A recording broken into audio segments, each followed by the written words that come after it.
ஓம் சாய்ராம். நமது குருவரெட்டியூர் சாய்பாபா கோயிலுக்கு இந்த வாரம் அன்னதானம் கொடுத்தீங்க ராஜேஸ்வரி பிரபாகர் சாய் ஹர்ஷினி அவங்கள் எடப்பாடி அவங்க நிறைய முறை அன்னதானம் கொடுத்துருக்காங்க. இன்னும் மேலும் மேலும் சிறக்கவும் அவருடைய பணி மென்மேலும் வளரவும் ரொம்ப நல்ல உடல் ஆரோக்கியம், மன ஆரோக்கியம், பண ஆரோக்கியம் எல்லா விதத்திலையும் முன்னேற்றம் கிடைக்கும்.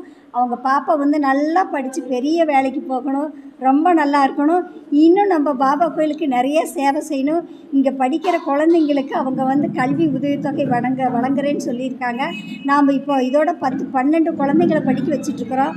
ஒரு பையன் டாக்டரு, ஒரு பையன் கலெக்டருக்கு இப்போ கிடச்சிருக்கு. அதனால் நிறையா குழந்தைங்களை நம்ம படிக்க வைக்கணும். உடல் ஆரோக்கியம், மன ஆரோக்கியம் முக்கியம். அதனால் படிப்பும் முக்கியம். உடல் ஆரோக்கியத்துக்காக இங்கே அக்குப்பஞ்சர் ட்ரீட்மெண்ட் நடந்துகிட்ருக்குது. இவங்களுடைய ஆசீர்வாதம், பாபாவுடைய ஆசீர்வாதத்தினால நம்ம இன்னும் மென்மேலும் எல்லாத்துக்கும் உதவி செய்வோம். ரொம்ப ரொம்ப நன்றிங்க ராஜேஸ்வரி பிரபாகர் ஹர்ஷினி கண்ணு, ரொம்ப நன்றி. Thank you, all the best. வாழ்த்துக்கள் கண்ணு, ரொம்ப நன்றி கண்ணு.